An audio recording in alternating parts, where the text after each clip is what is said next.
Ang Villisca Axe Murder House sa Villisca, Iowa ay kilalang atraksyong dinadayo ng mga ghost hunters at mahihilig sa katatakutan.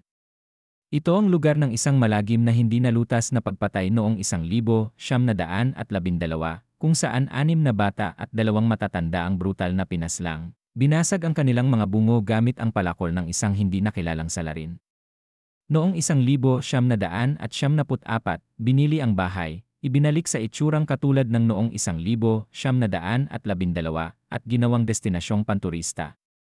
Umaabot sa $428 bawat gabi ang bayad upang manatili sa lumang bahay na sinasabing pinagmumultuhan. Maraming bumibisita ang nag-uulat ng kakaibang karanasan, mga aparisyon ng lalaking may hawak na palakol na gumagala sa pasilyo o mga mahihinang sigaw ng mga bata. Ngunit noong Nobyembre 2014 nagkaroon ng mas madilim na pangyayari. Si Robert Steven Lorsen, 37 taong gulang, mula Rhinelander, Wisconsin, ay bumisita kasama ang mga kaibigan para sa karaniwang recreational paranormal tour nang maganap ang tunay na bangungot. Ayon sa ulat ng Vice, natagpuan siya ng kanyang mga kasama na may saksak sa dibdib na tila sariling gawa, kaya agad silang tumawag ng 100 tandang bawas isa. Dinala siya sa kalapit na ospital bago inilipad patungong Creighton University Medical Center sa Omaha. Ayon sa Montgomery County Sheriff's Office, nangyari ang insidente bandang 12:45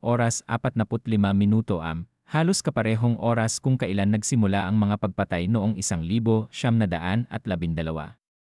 Nakarecover si Lorsen mula sa kanyang sugat, ngunit hindi na niya muling ikinuwento sa publiko ang nangyari.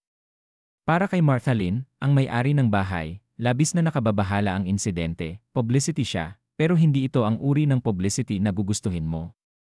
Ayokong isipin ng mga tao na kapag pumunta sila sa Villisca Axe Murder House, may mangyayari sa kanila na magtutulak sa kanilang gumawa ng ganoon. Hanggang ngayon, nananatiling bukas ang bahay para sa mga turista at para sa mga gustong mag-overnight stay.